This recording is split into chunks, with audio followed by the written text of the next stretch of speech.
Hello guys, I'm Rav and welcome to my review of the Rapoo v800 mechanical keyboard. If you want to jump directly to a certain part of the review, here are the timestamps that will be in the description as well. Just for the record, I used this keyboard for a month, wrote my entire script and edited the video with it, so I could give a better judgment of it. I was browsing Amazon and found this cheap mechanical full-size and backlit keyboard. I became instantly curious to see how much of a quality product I will get, and I bought it.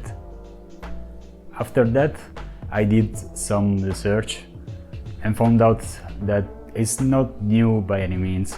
Based on the reviews that they were available at the time, it was released probably in the mid-2015, maybe even before, based on the dates on the driver names. For around 100 euros. I paid nowhere near that, of course. I got it for 27 euros from the Italian Amazon store. I must say, for the price, I'm both pleasantly and unpleasantly surprised. Let's start first with unboxing. First of all, I was not expecting a box this big. When I walked to the delivery guy, I was wondering who bought a wooden plank of Amazon before realizing I'm actually an idiot. Anyway, the unboxing experience is pretty basic. We just got the installation disc, which I'm not going to use because the manual, which will come in handy later. No, not really remember this, trust me. And the keyboard itself. No keycaps puller, no other switches, just these three items and a lot of packing material. And damn, this keyboard is really thick.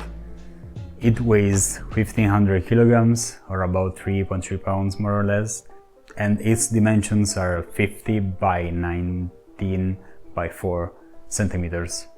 The materials are mostly plastic with an added aluminum plate where the logo is. The cable is 2 meters long, 6 foot 6 inches if you want it in freedom units.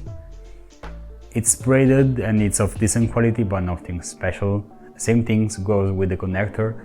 It's pretty rigid and it won't break anytime soon. The keyboard itself is built like a tank.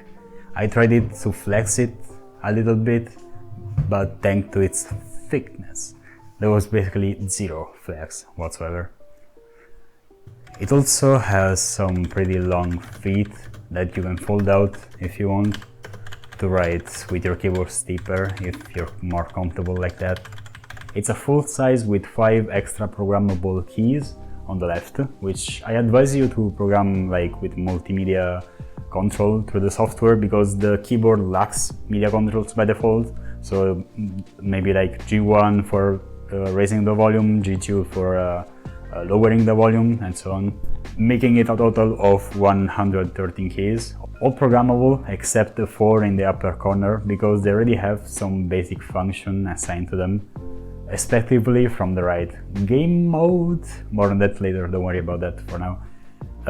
The Windows key lock that disables the Windows key if it's something that annoys you while gaming, a mute button and a backlighting key mode.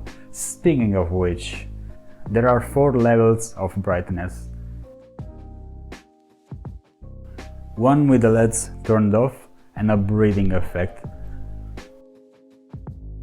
There is also this one other mode that I don't really understand what it is for, since it's basically the same as the first intensity of brightness, but whatever. Hey, Ralph from the future here. The mod that I didn't really understand is basically a heat map. The more keys or the faster you press them, the more lit will be the keyboard. Now back to the video. The LEDs are pretty bright and you can clearly see each and every key, both during a sunny day and at night. The light shines decently through the keycap. There is some fading light, as you can see, but nothing too extreme, and all the characters are still fully recognizable. The keycaps are classic laser engraved ABS plastic, the one you will find nowadays on cheaper Chinese keyboard. Thank God the font is normally not a gamery one. And they are not fingerprint magnets, surprisingly. I was expecting that they were, but there we go. They remain quite clean even after hours of typing. They're not good quality though.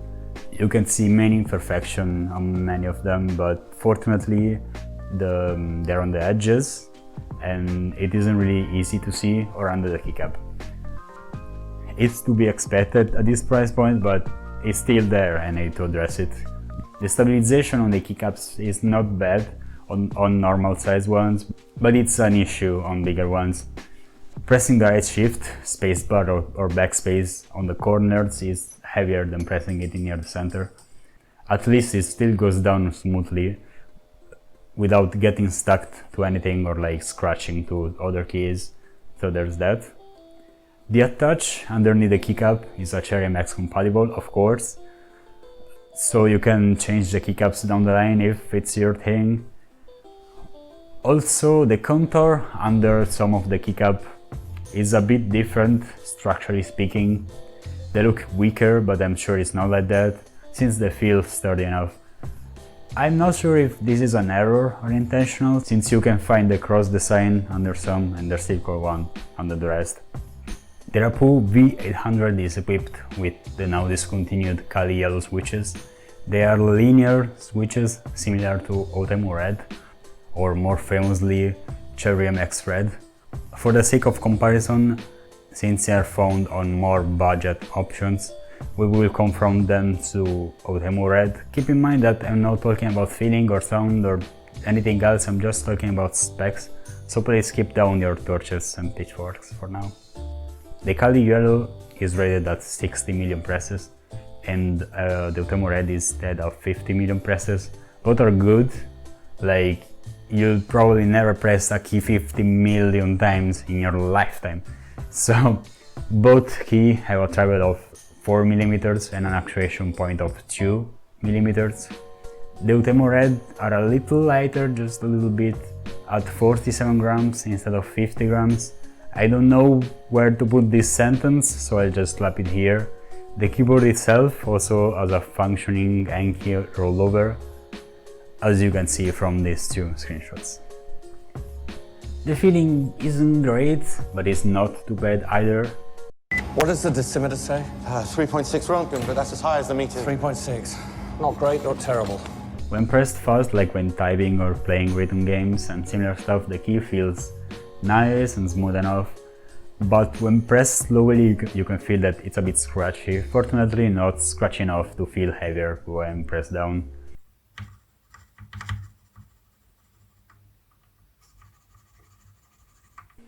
Also, based on what some keyboard enthusiasts I've talked to said, it's a bit of luck based when it comes to Kali yellow. Sometimes you could come across smooth switches and other times not, so there's that. If you want to hear the sound of it, go to the timestamp I'm showing right now, but I want to point out something that maybe you can hear during the typing test. When pressed down, even mediumly hard, you can hear an acute ting, especially when you release the key. Now I'll show you an example when pressing hard, because all I really had was my other phone to record the audio, so that's not really good quality. Anyway, let's give it a listen.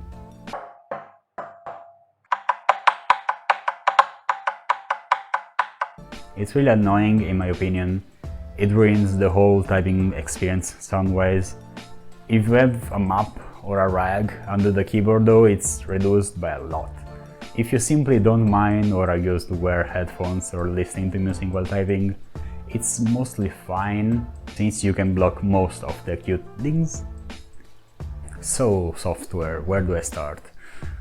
Okay, first I'm gonna say this. Rapoo isn't a big brand like Corsair, Razer or many others.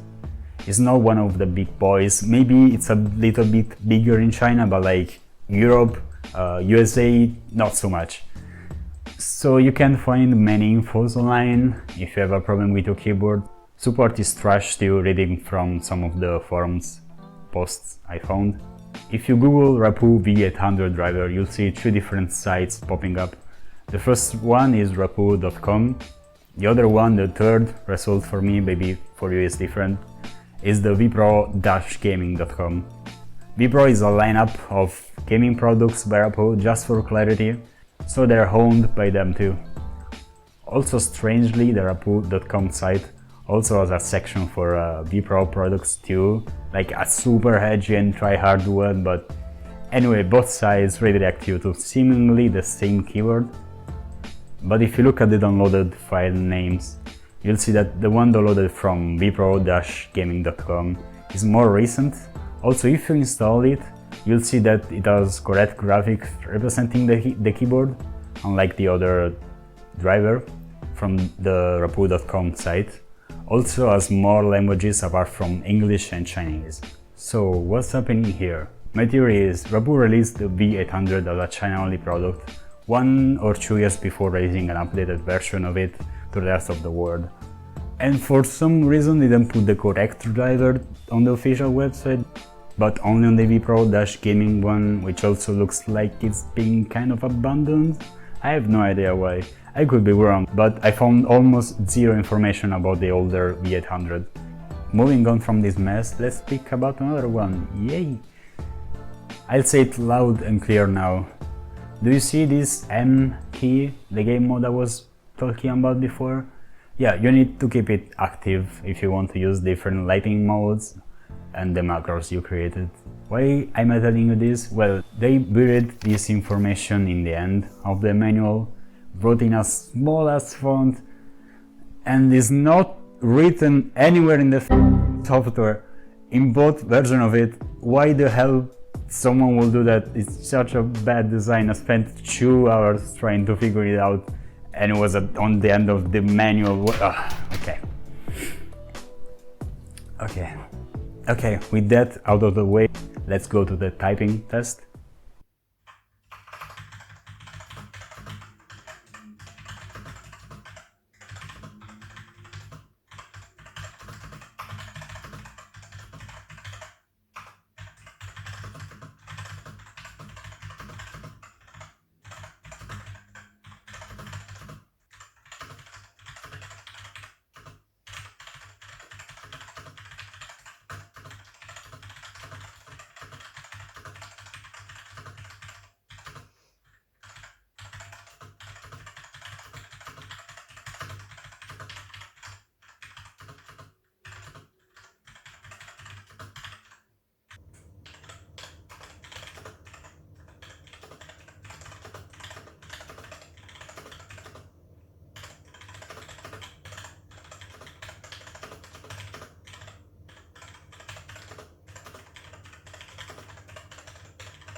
So with everything summed up, do I recommend this keyboard? For typing, go for it if you have this low of a budget. If you have like a little bit more budget, like 5-10 euros, and you don't need a full-sized keyboard, I recommend going with a smaller 60, 65 or 75% one, and generally better quality Chinese one, like an RK61 or smaller. Instead, if 30 is really all you can spend, and you need a full-sized one, and you usually type more than game, this can be a viable choice since it's so cheap. Well, that'll be it for today. Subscribe, leave a comment if you want, and thanks for watching.